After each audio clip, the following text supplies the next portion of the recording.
इसके बाद डाकू का मन फिराना है। इसके बाद यीशु का प्राण त्यागना। यहाँ से पढ़िए, यीशु मसीह का प्राण त्यागना, है ना। तो यहाँ लिखा है कि लगभग 2 पद से 30 पद तक, सभी लोग बाइबल निकालिए, लूका 23 अध्याय उसका 44 पद में पढ़ेंगे। लगभग 2 पद से 30 पद तक सारे देश में अंधियारा छाया रहा और सूर्य का उजियाला जाता रहा और मंदिर का पर्दा बीच से फट गया। और यीशु ने बड़े शब्द से पुकार कर कहा, हे पिता, मैं अपनी आत्मा तेरे हाथों में सौंपता हूँ। यह कहकर प्राण छोड़ दिया। सूबेदार ने जो उसके हुआ था देख करके परमेश्वर की बड़ाई की और कहा, निश्चय यह मनुष्य धर्मी था। और भीड़ जो यह देखने को इकट्ठी हुई थी, इस घटना को देखकर छाती पीटते हुए लौट गई। और उसके सब जान पहचान और जो स्त्रियां गलील से उसके पास आई थी, दूर खड़ी हुई सब देखती रही। हालेलुया। लिखा यीशु नाम का एक महासभा का एक सदस्य था, जो सज्जन मनुष्य था, धर्मी पुरुष था और उनकी योजना उनके काम से प्रसन्न था। किसी लोग थे, वह यहूदियों के नगर अमरिया का रहने वाला और परमेश्वर के राज्य की बात ढूंढने वाला था। उसने पिलातुस के पास जाकर यीशु का शव मांगा और उसे उतार करके मलमल के चादर में लपेटा और एक कब्र में रखा, जो चट्टान में खोदी हुई थी और उसमें कोई कभी न रखा गया था। वह तैयारी का दिन था और सब्त का दिन आरंभ होने पर था। उन स्त्रियों ने उसके साथ गलील से आई थी, पीछे पीछे जाकर उस कब्र को देखा और वह भी कि उसका 130 से रखा गया। तब उन्होंने लौटकर सुगंध वस्तुएं और इत्र तैयार किया। और इसके बाद और भी इसमें बातें हैं, बता देता हूँ। जब उस कब्र पर रखा गया तो बाकी समाचार में लिखा है कि उस पर पहरा लगाया गया और क्या किया गया? कब्र पर पहरा। और देखिए यहाँ पर लिखा है, दूसरे दिन जो तैयारी का दिन था, मत्ती सुसमाचार 27 अध्याय का 62 पद में, पिलातुस के पास इकट्ठे होकर लोग, याजक, महाराजा और फरीसी लोग इकट्ठा होकर कहा, हे महाराजा, हमें सुना है कि उस धर्माने वाले ने जब वह जीवित था कहा था, मैं 3 दिन के बाद जी उठूंगा। अतः आज्ञा दे कि 30 दिन तक कब्र की रखवाली की जाए और ऐसा ना हो कि उसके चेले आकर उसे छुड़ा ले जाए और लोगों से कहने लगे वो मरे हुए से जी उठा। तब पिछला धोखा से पहले से भी बुरा होगा। पिलातुस ने उनसे कहा, तुम्हारे पास पहरुए तो हैं, जाओ अपनी समझ के अनुसार रखवाली करो। अतः वह पहरुओं को साथ लेकर पत्थर पर मोहर लगाकर कब्र की रखवाली की। क्या की? फिर यहाँ पढ़ते हैं, शब्द के दिन बाद सप्ताह के पहले दिन पाँव फटते ही मरियम मगदलानी और दूसरी मरियम कब्र को देखने आई और देखो एक बड़ा शब्द हुआ, क्योंकि प्रभु का एक दूत स्वर्ग से उतरा और पास आकर उसने पत्थर को लुटा दिया और उस पर बैठ गया। उसका रूप बिजली का था और उसका वस्त्र पाले के समान उज्ज्वल था। उसके भय से पहरुए कांप उठे और मृतक समान हो गए। स्वर्गदूत ने स्त्रियों से कहा, मत डरो, मैं जानता हूँ कि तुम यीशु को जो क्रूस पर चढ़ाया गया था ढूंढती हो। वह यहाँ नहीं है, परंतु अपने वचन के अनुसार जी उठा है। आओ हम उस स्थान को देखें जहाँ प्रभु पड़ा था और शीघ्र जाकर उसके चेलों से कही, युवा मृतकों में से जी उठा है और तुमसे पहले गलील को जाता है और उसका दर्शन पाओगे। देखो मैंने तुमसे कह दिया, परमेश्वर जी उठा, परमेश्वर का पुत्र यीशु मसीह जी उठा। हम देखते हैं कि ये घटना इतिहास की एक पहली घटना थी जहाँ पर एक व्यक्ति जो कब्र में रखा गया वो जी गया और वो आज तक भी वो कब्र खाली है। इतिहास में एक पहली घटना जो 3 दिन के बाद एक व्यक्ति जिसका नाम यीशु मसीह था वो जिंदा हो गया और वो आज भी कब्र खाली है। हालेलुया।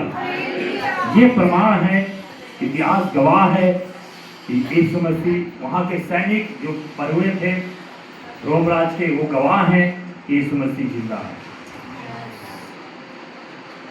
यहाँ पर यीशु मसीह ने पहले भी कहा कि मैं तीसरे दिन क्या हो जाऊंगा? जी उठूंगा। आगे यूहन्ना सुसमाचार में पढ़ते हैं, यहाँ भी प्रभु का वचन हमें सिखाता है और यहाँ भी देखते हैं कि कैसे यीशु मसीह जी उठे। वहाँ पर 2 स्त्रियाँ जो अभी हमने पढ़ा, जिसका नाम मरियम और मगदलीनी था, जो कब्र पर दौड़ के जाती है और उसे देखने के लिए। यहाँ पर 20 अध्याय में हम देखते हैं, यहाँ पर भी सप्ताह के पहले दिन मरियम मगदलानी भोर को अंधेरी रहते ही कब्र पर आई और पत्थर को कब्र से हटाया वो देखा। तब वो दौड़ी और सिमोन पतरस की प्रभु के चेलों को जाकर के बता दी कि यीशु मसीह कब्र में नहीं है, उन्हें कौन निकाल ले गया। तब पतरस और दूसरा चेला निकलकर कब्र की ओर चले गए। तो दोनों साथ साथ दौड़ रहे थे, परंतु दूसरा चेला पतरस से आगे बढ़कर कब्र पर पहले पहुंच गया और झुककर कपड़े पड़े देखे तो भी वह भीतर ना गया।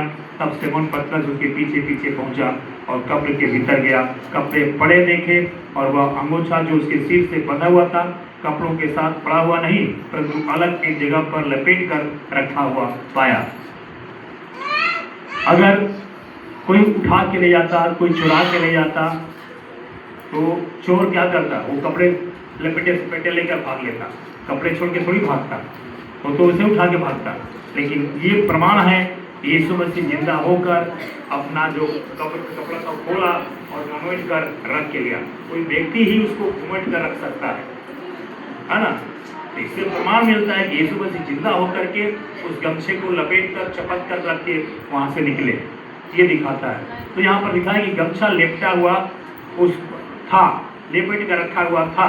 तब दूसरा चेला भी जो कब्र पर पहले पहुंचा था भीतर गया और देखकर विश्वास किया कि वो तो अब तक पवित्र शास्त्र की वो बातें ना समझे कि उसे मरे हुए में से जी उठना होगा।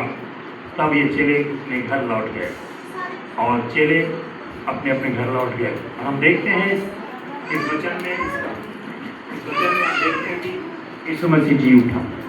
यीशु मसीह जब क्रूस पर चढ़ाया गया, चेले और सब लोग जो उनके लोग थे, है ना, वो सोच रहे थे कि अब यीशु मसीह क्रूस पर मर गए, अब हम क्या करें, अब सब कुछ खत्म हो गया,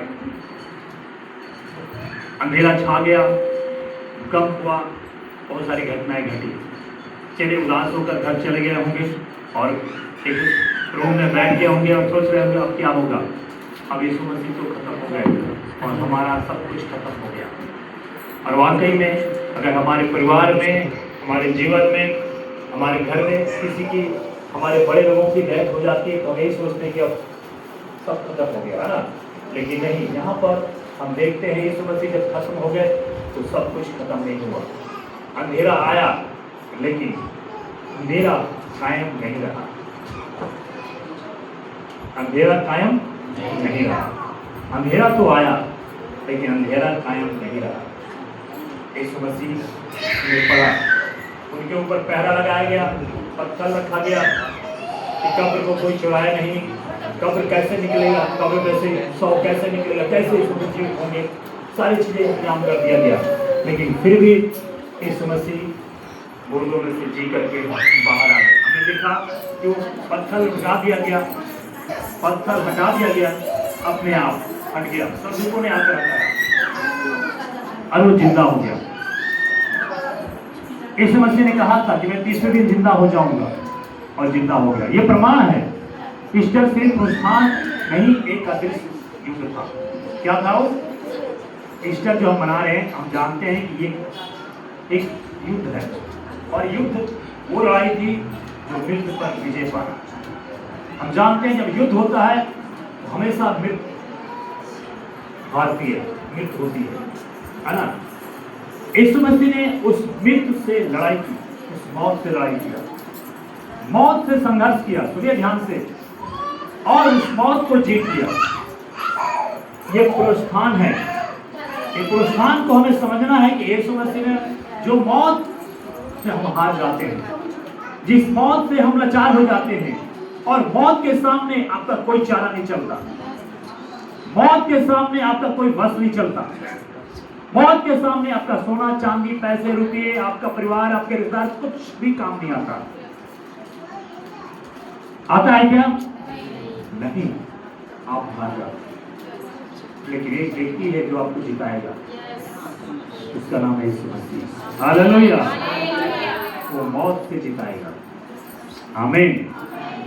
और यही हम देखते हैं कि वो युद्ध है और वो एक अदृश्य युद्ध था जिससे लड़ना था और प्रभु यीशु मसीह ने लड़ा और युद्ध को जीता। आज तक देखते हैं संसार में कोई भी उस मृत्यु के युद्ध को जीता नहीं है, सब हार गए। लेकिन एक व्यक्ति जिसका नाम यीशु मसीह है, उसने उस मृत्यु के युद्ध करके क्या हो गया? जीत गया है। यीशु मसीह ने क्या किया? मृत्यु को हराया है। बाइबल कहती है कि यीशु मसीह, कुलुस्सियों 2 अध्याय निकालिए, 15 पद पढ़िए कोई। 2 अध्याय 15 पद।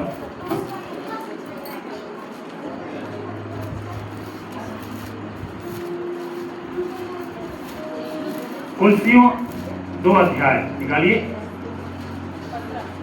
और उसका 15 पद को पढ़ेंगे। कुलुस्सियों 2 अध्याय 15। हाँ। और उसने हाँ और अधिकारों को ऊपर से उतारकर उनका खुला तमाशा बनाया और क्रूस के द्वारा उन पर जय जयकार की ध्वनि सुनाई। क्रूस पर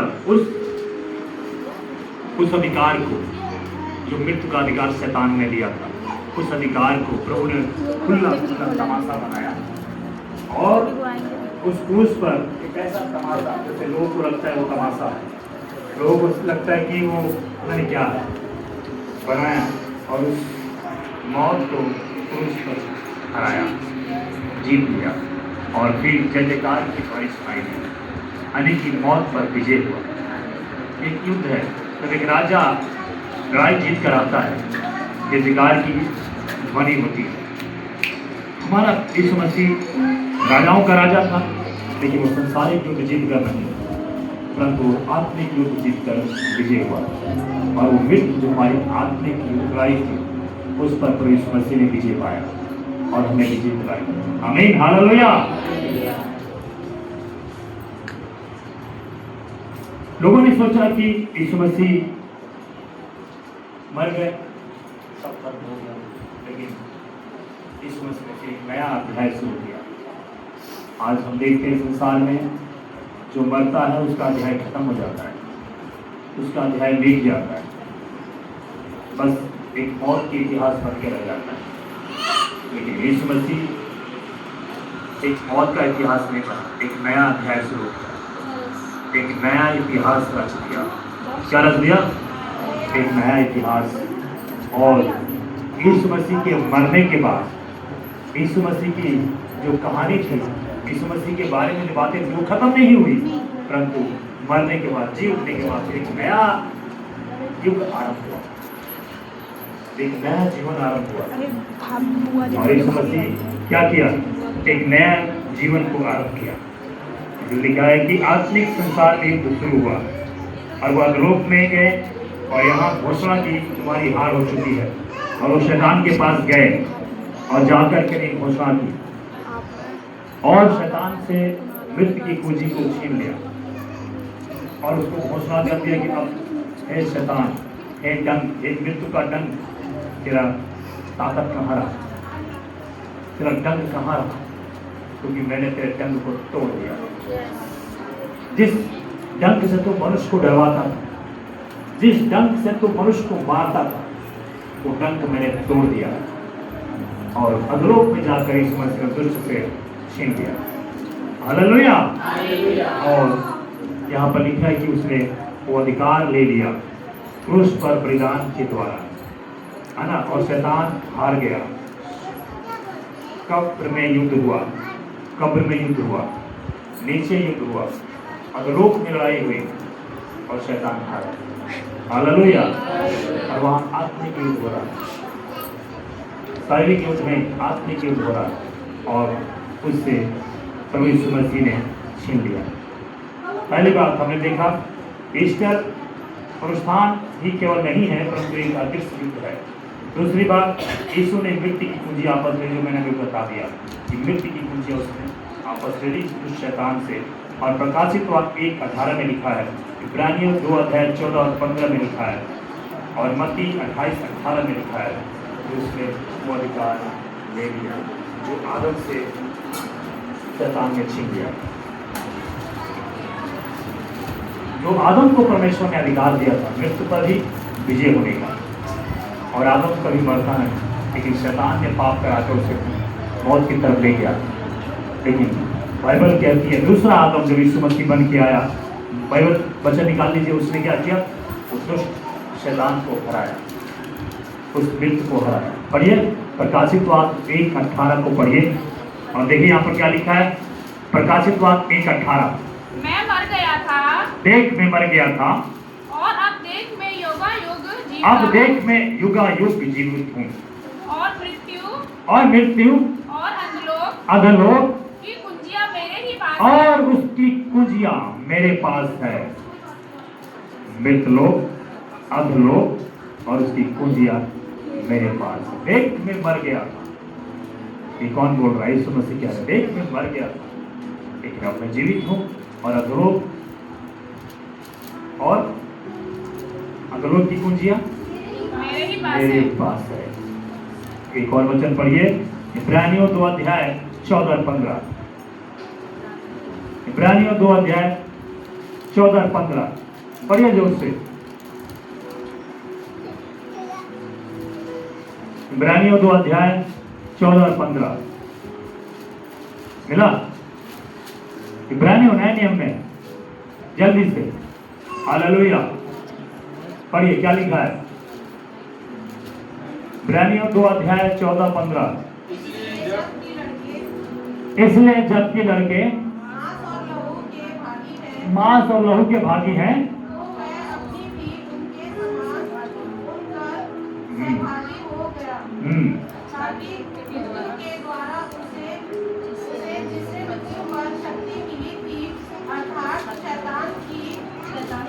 निकम्मा कर दे, और जिसने मृत्यु के भय के हमारे जीवन भर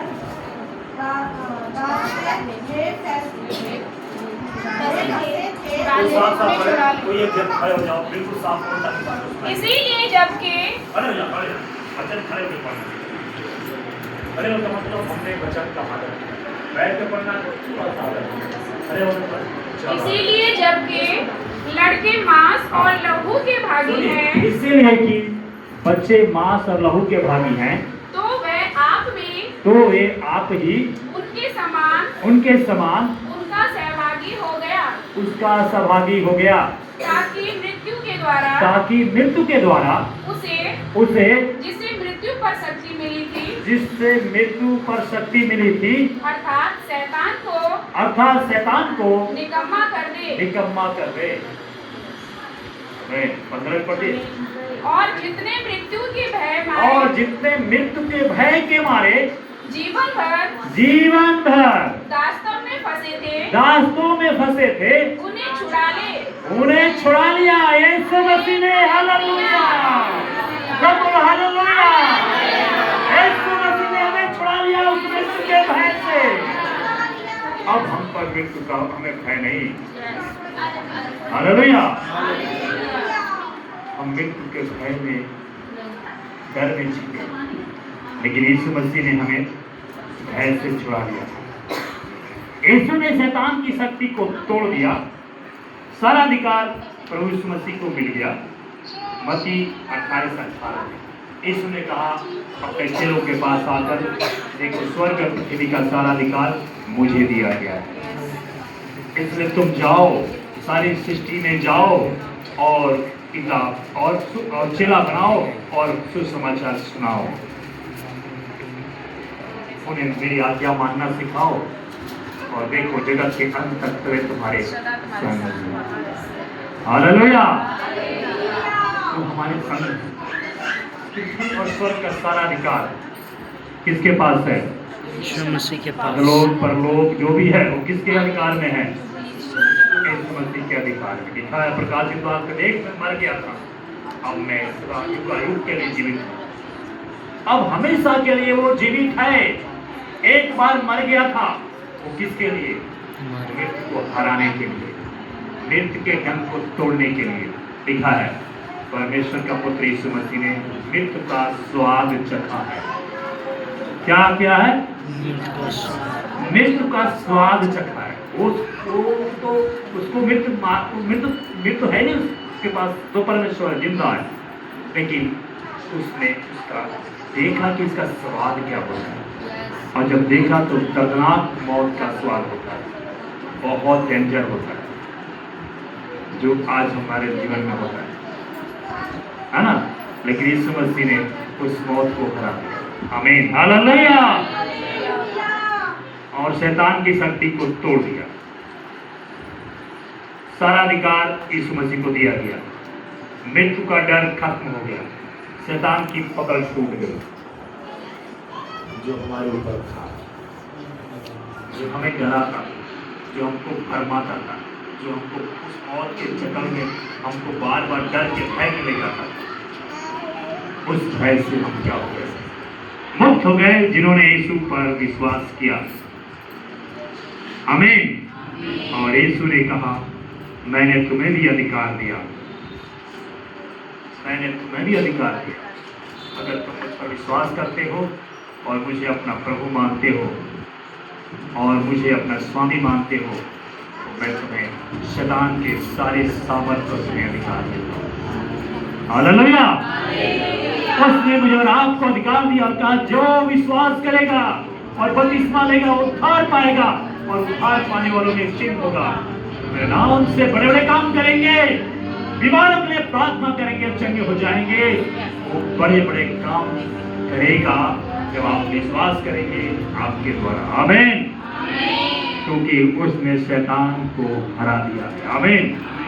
तीसरी बात, शनिवार की खामोशी, जब परमेश्वर चुप होता है, शनिवार को प्रभु चुप, कुछ नहीं बोला। हालेलुया। धर्म संहिता 40:10 कहता है, पढ़िए, शुक्रवार मृत्यु का दिन, शनिवार खामोशी का दिन, रविवार विजय का दिन। शुक्रवार मृत्यु का दिन यीशु मसीह के लिए, शनिवार खामोश का दिन, चुप, सन्नाटा, और संडे एक बहुत बड़ा क्या बोले, विजय, एक बहुत बड़ा विजय हुआ। और जब विजय हुआ, पहुंच गए। अंधेरा जो शनिवार को शुक्रवार से लेकर जीवन तक छाया रहा, अंधेरा जो एक हमारे जीवन में आता है, उदासी, लेकिन उदासी संडे के सुबह सुबह आनंद में बदल गई। आमीन। जो रो रही थी मार्था, मरियम, मदगनी और मरियम, और रोते रोते उनका हालत खराब हो गई, क्योंकि मृत्यु पर हमारा जीवन ऐसा ही होता है। लेकिन वो विजय, जो विजय, मृत्यु की विजय हुई, मरियम और मदगनी उसी से झूम गई। जब ये गीत सुना, जिंदा हुआ मेरा यीशु, आओ हम खुशी मनाए, नाचे गाए। हो सकता है इसमें लिखा नहीं होगा, लेकिन मैं समझता हूँ कि मदगनी और मरियम बड़ी खुशी के साथ नाचते गाते और दौड़ते हुए भागी, इतनी खुश होकर भागी कि उसके पैर नहीं रखे जा रहे थे, इतने स्पीड दौड़ी होगी, और जाकर बच्चे को पहुंचाई, यीशु जिंदा हो गए, यीशु जिंदा हो गए। और यूहन्ना और पतरस जो प्रभु से प्रेम करते थे, उन्होंने भी कुछ नहीं देखा, सब कुछ छोड़कर भागा। तो बोलो, वाह, यीशु जिंदा हो गए। और जाकर देखा कब्र खाली। हालेलुया। यीशु जिंदा। यीशु मसीह ने इस संसार में रहकर बहुत सारे प्रमाण दिए। यीशु मसीह चेलों के पास आए, चेले डर गए, तो उन्होंने कहा, डरो मत, मैं यीशु, मैं बहुत डर हूँ। यूहन्ना सुसमाचार किसी को मालूम है तो पढ़ लीजिए कहाँ पर गया है यीशु मसीह, उन्होंने प्रमाण दिया।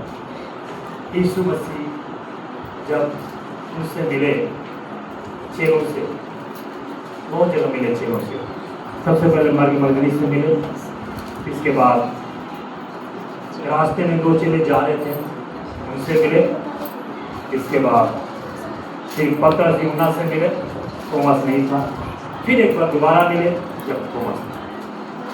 कोई मैं पढ़ना चाहता हूँ, और वहाँ पर यही कह रहे, डरो पर फिर डर गए, उन्हें लगा कि सब खत्म हो गया।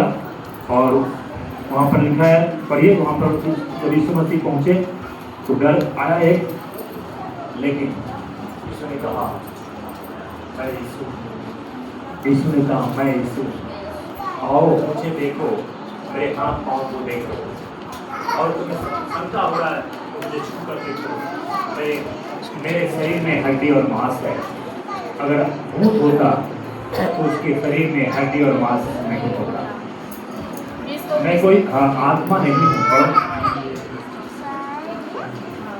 उसी दिन जो सप्ताह का पहला दिन था, संध्या के समय जब वहाँ के द्वार जहाँ चेले थे यहूदियों के डर के मारे बंद थे, तब यीशु आया और उनके बीच में खड़ा होकर उनसे कहा, तुम्हें शांति मिले। और ये कहकर उसने अपना हाथ और अपना पंजर उनको दिखाया। तब चेले प्रभु को देखकर आनंदित हुए। यीशु ने फिर उनसे कहा, तुम्हें शांति मिले। जैसे पिता ने मुझे भेजा है वैसे ही मैं भी तुम्हें भेजता हूँ। ये कहकर उसने उन पर फूंका और नहीं वो नहीं है, वो और कोई है नहीं। यीशु मसीह के चेले के रूम में बैठे हैं और वहाँ पर थोमा भी है और यीशु मसीह जगह पर आते हैं और यीशु उनसे कहते हैं कि तुम विश्वास करो, है ना। थोमा से भी कहते हैं कि तुम विश्वास करो, तूने मुझे देखकर विश्वास किया, लेकिन बहुत से ऐसे लोग हैं जो बिना देखेंगे उस पर विश्वास करेंगे। आज हम और आप ऐसे लोग हैं जो यीशु मसीह को देखकर ही बिना देखे विश्वास करते हैं। परंतु 12 में से अर्थात थोमा जो दुष्ट कहलाता है 20 का 24 पद में लिखना, 20 का 24। जब यीशु आया तो उनके साथ ना था।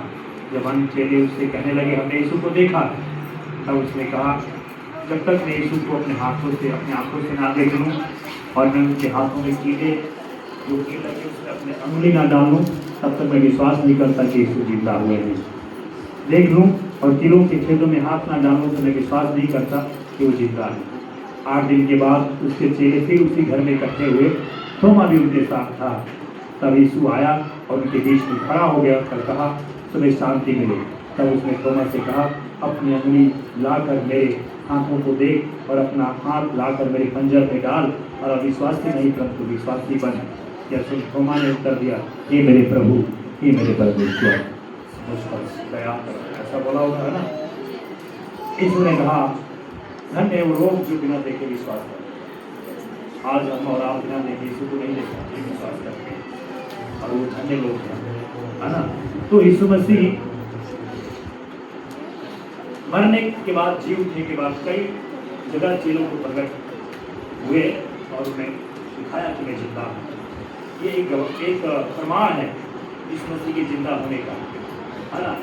ये प्रमाण है जो यीशु मसीह ने केवल एक ही प्रमाण नहीं दिया, बहुत सारे प्रमाण दिया, है ना। और वो दिखाया कि मैं जिंदा हूँ, मैं जिंदा हूँ, मैं जिंदा हो गया हूँ, अपने आप को प्रकट किया।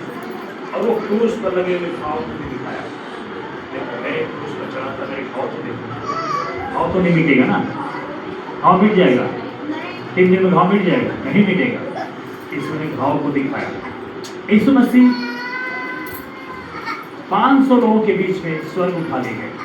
500 लोगों ने भी देखा यीशु मसीह के, 500 लोगों गवाह बने उस समय, और उन लोगों ने यीशु मसीह को जिंदा होते वक्त आज का जिंदा होकर आया उनको देखा। इतिहास बताता है कि यीशु मसीह जिंदा है, और बहुत से लोगों की गवाही है जिन्होंने यीशु मसीह को देखा है, वो बताता है कि यीशु मसीह जिंदा है। ये बात सिद्ध करती है कि यीशु मसीह सच में जिंदा है और आज भी जिंदा है। और यीशु मसीह ने कहा है मैं स्वर्ग जाता हूँ और मैं तुम्हें एक सहायक पवित्र आत्मा भेजता हूँ, और एक दिन में बादलों में फिर से अपने शरीर में प्रकट होऊंगा जब दुनिया का अंत होगा। जब दुनिया का अंत आएगा यीशु मसीह एक दिन आएंगे, क़यामत को लेकर आएंगे। क़यामत मतलब न्याय को लेकर आएंगे। यीशु मसीह तो हमने देखा कि वो एक विजयी घोषणा किया, शैतान को हराया, जंग को तोड़ा और उसे मृत्यु को जीत। हालेलुया। अब हमें विचार करना है, हम लोगों को विचार करना है। यीशु मसीह को शरीर में स्वर चले गए, लेकिन हम प्रभु पर विश्वास करते हैं। प्रभु ने हमें एक सहायक दिया, वो है पवित्र आत्मा। यीशु मसीह के रूप में, पवित्र आत्मा के रूप में हमारे बीच में आए और वो हमारे संग आज भी रहते हैं, आज भी हमारे संग वो हैं। भले हम उनको देखते ना हो, लेकिन वो हमारे संग हैं। मेरे साथ रोमियो 8 अध्याय 11 पद को पढ़िए। रोमियो 8 अध्याय 11 पद।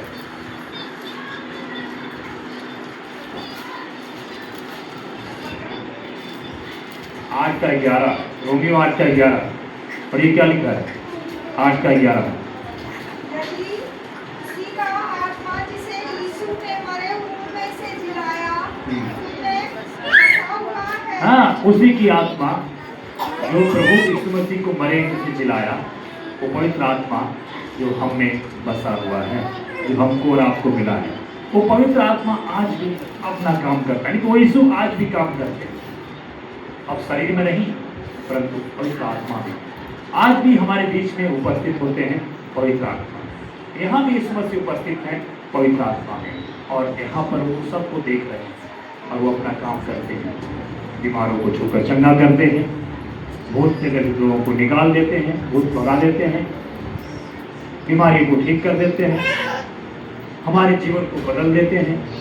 उनकी आत्मा हमें कायल करती है, हमारी आंखों से आंसू आती है, हम अपने पाप को स्वीकार करते हैं, उनकी आत्मा हमें कायल करती है।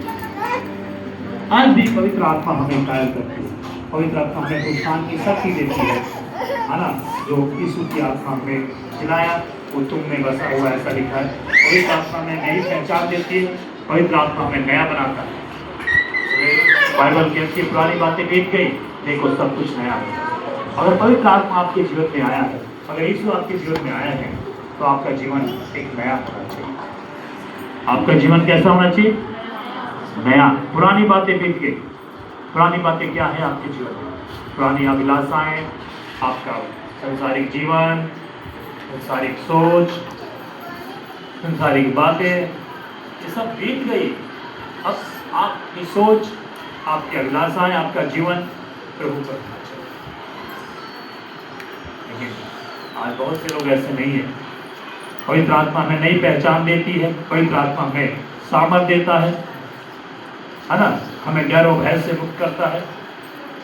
आमीन, हालेलुया। पवित्र आत्मा हमें सच्चाई में चलने के लिए प्रेरणा देता है। पवित्र आत्मा आपको सच्चाई में चलने के लिए प्रेरणा देगा, आपको झूठ से बाहर निकालकर सच्चे मार्ग पर चलाएगा। आपके झूठी चीज़ों को, आप झूठ जब आप बोलते हैं, आप सोचते हैं, तो झूठ से आपको बाहर निकालेगा। आप झूठ बोलेंगे तो कहेगा नहीं झूठ है, सच बोलो, आपसे बोलेगा, है ना। पवित्र आत्मा हमें सच्चाई में चलाता है, वह तुम्हें सही रास्ता दिखाता है। यीशु मसीह यूहन्ना 16:13 में कहा और 14:6 में लिखा। यूहन्ना 16 और 13 पढ़ेंगे।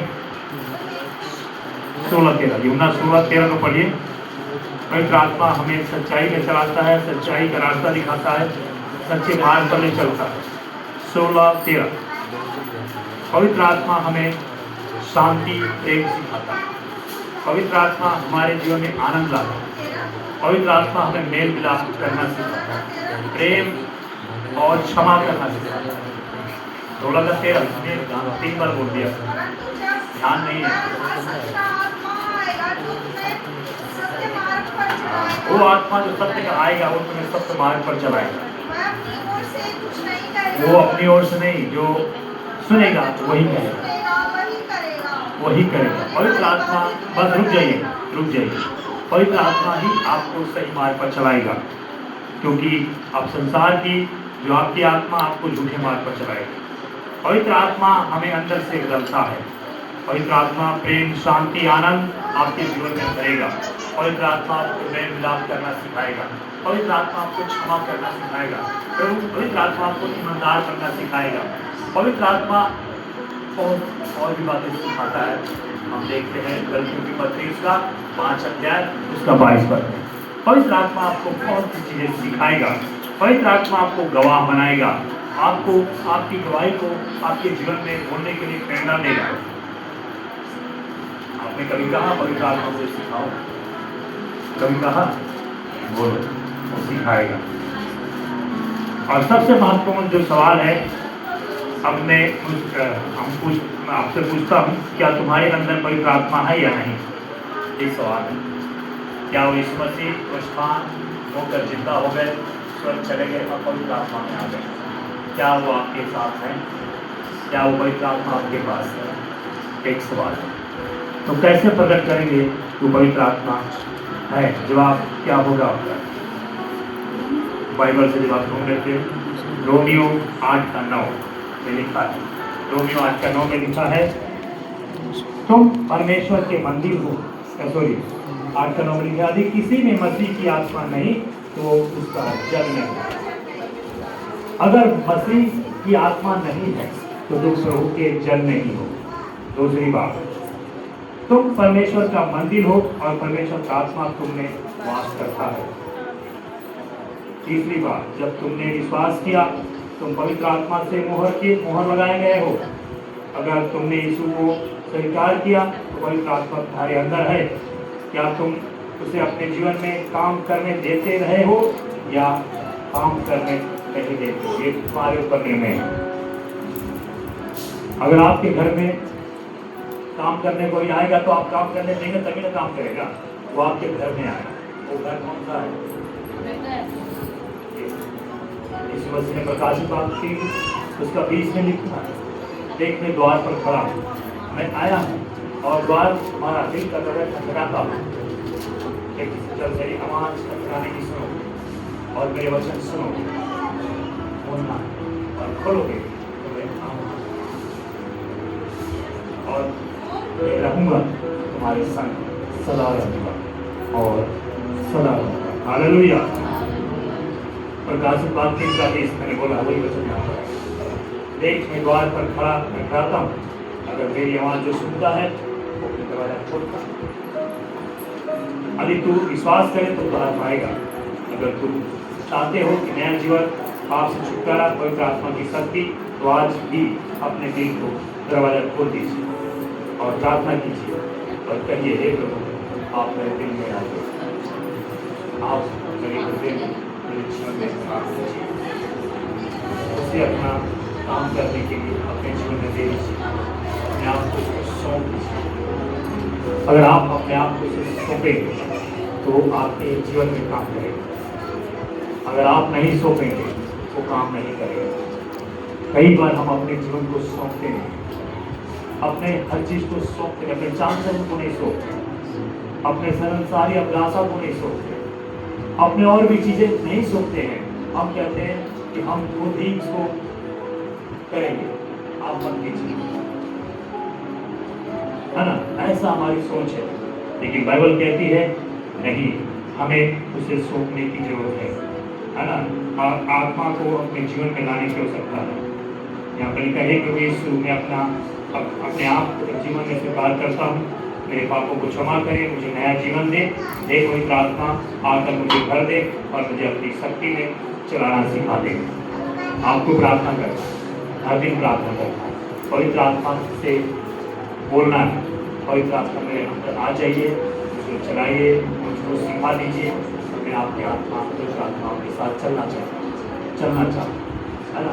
पवित्र आत्मा के साथ चलेंगे तो क्या होगा?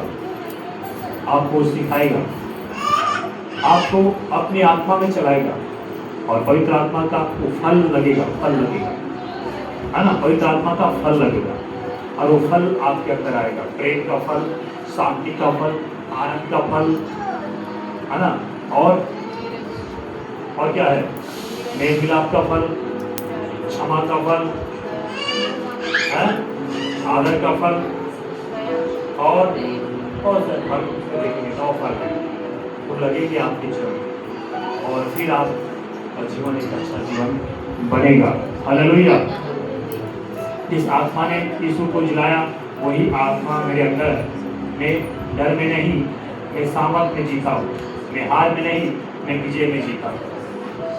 जो आत्मा यीशु की थी, उसको जिलाया, वही आत्मा आपके अंदर दिया। आप डर में नहीं जिएंगे, आप मृत्यु के भय में नहीं जिएंगे, तो आपको मालूम होना चाहिए मैं विजय पाया हुआ व्यक्ति हूँ। मैं विजय हुआ हूँ घर पर, मृत पर, इस संसार के सारी अधिकार शक्तियों पर। मैं विजय पाया हुआ मनुष्य हूँ। मैं नहीं डरूंगा क्योंकि मेरा यीशु विजय हुआ और मुझे भी विजय होने के लिए अधिकार दिया। और मैं सामर्थ में जीता हूँ, मैं हार में नहीं जीता और मैं हमेशा विजय होता हूँ, मैं हारता नहीं हूँ। ये आपको मालूम होना चाहिए। अगर तुम चाहो, है ना, हमें अपने जीवन को हम जैसा बनाते वैसा बन जाता है। याद रखो, हमें सोचना है कि प्रभु ने विजय का जीवन दिया, सामर्थ दिया। यीशु मसीह खुद बोले है तुम्हें सामर्थ दिया, मेरे सत्कार पर दुष्टात्माओं को मैंने तुम्हें सामर्थ दिया, मैंने तुम्हें मृत्यु और रोग की खुशियां दिया।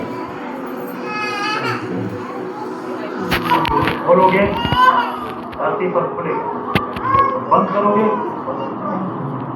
इतना बड़ा अधिकार जो आपको हमने दिया, कोई मामूली अधिकार नहीं है, लेकिन हम इस अधिकार को समझते ही नहीं, हम उसका वैल्यू ही नहीं समझते, हम उसका आदर ही नहीं करते, हम उसका सम्मान ही नहीं करते, हम उसकी आज्ञाएं ही नहीं मानते। लेकिन प्रभु का अगर तुम मेरी आज्ञाओं को मानोगे तो तुम मेरे मुझे ले जाओगे। आज्ञा बहुत नॉर्मल है, कोई बड़ी आज्ञा तो तुम्हें नहीं दिया, सिंपल सी आज्ञा। क्या आज्ञा है? क्या आज्ञा दिया?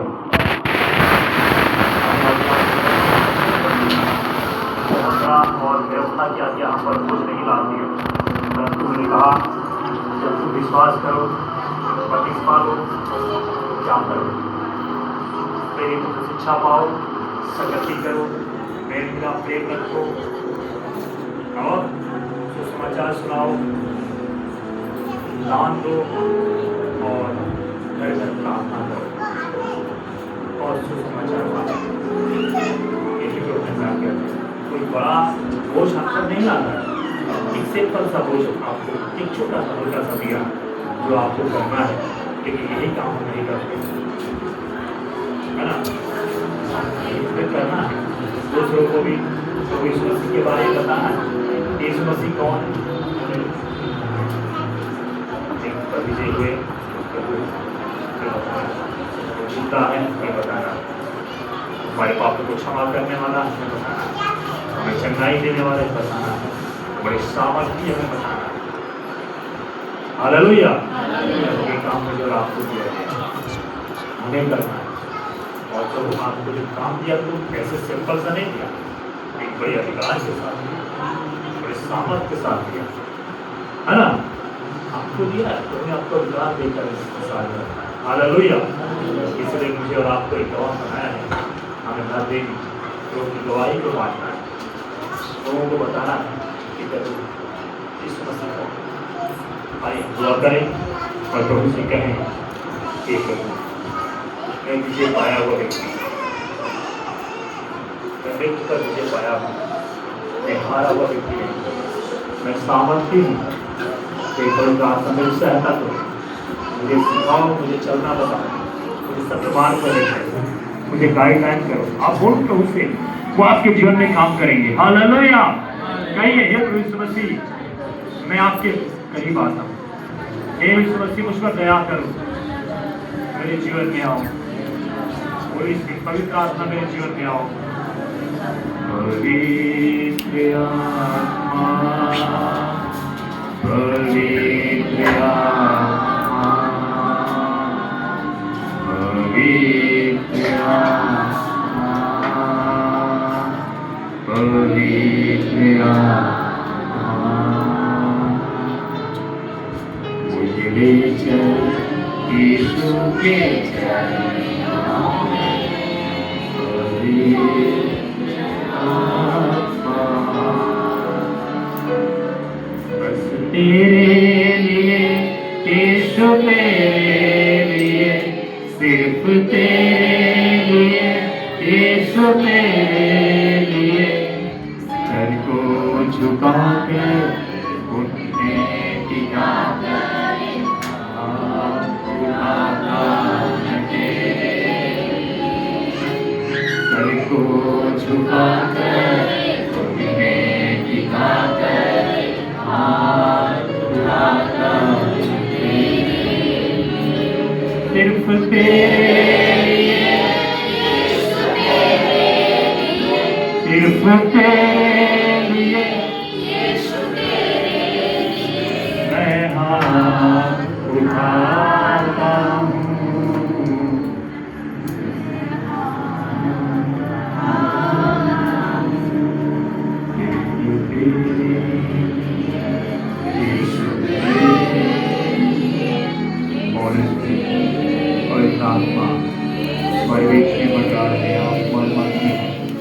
मैं प्रार्थना करता हूँ हमारे बहनों को, बच्चों के जीवनों में आप दीजिए, उनके घरों को बदल दीजिए, उनके जीवन को बदल दीजिए प्रभु, ताकि जब नाम की महिमा हो एक विश्व मसीह उन्हें अपना एक अच्छा गवाह उस बात को समझने पाएंगे यीशु मसीह जी उठा है, वो जिंदा है, वो आज मेरे साथ है।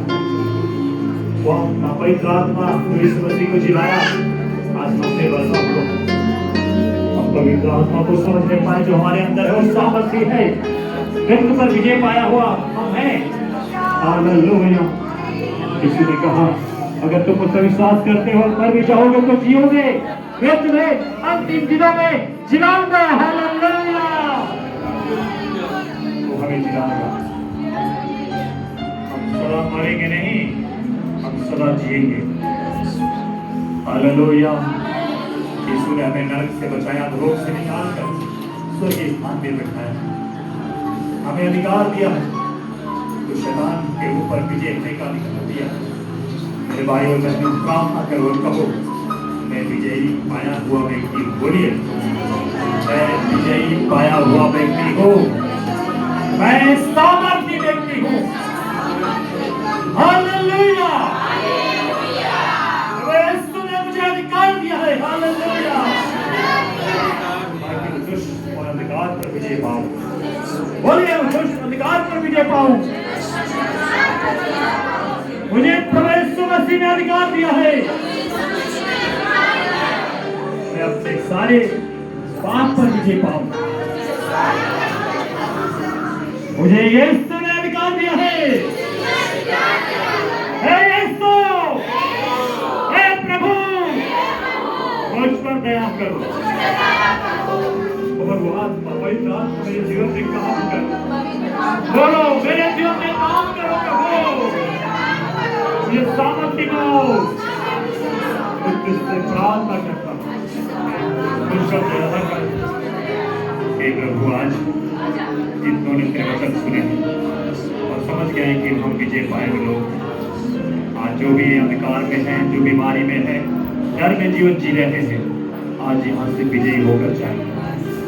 उस बीमारी पर विजयी होकर जाएंगे, कैंसर की बीमारी पर हम विजय होकर जाएंगे, पथरी पर हम विजय होकर जाएंगे, टीबी के बीमारी पर हम विजय होकर जाएंगे,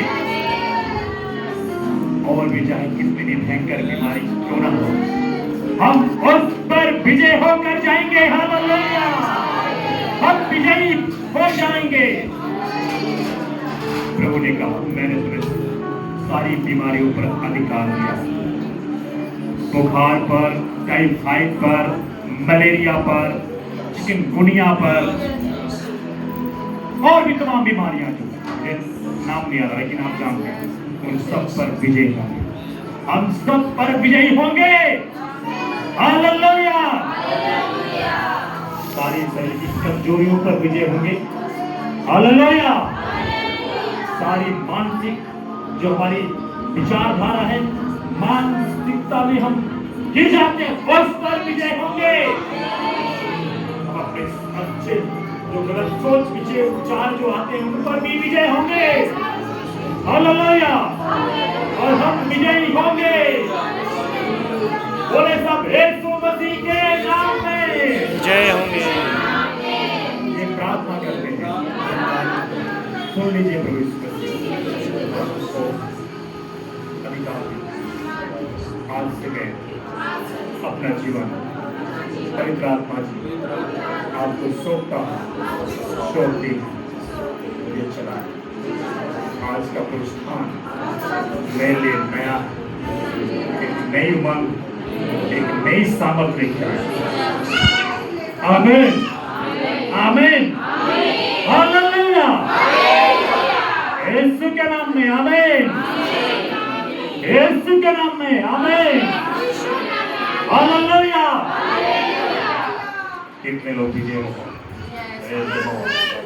आमीन हालेलुया। धन्यवाद हो सच में वचन के द्वारा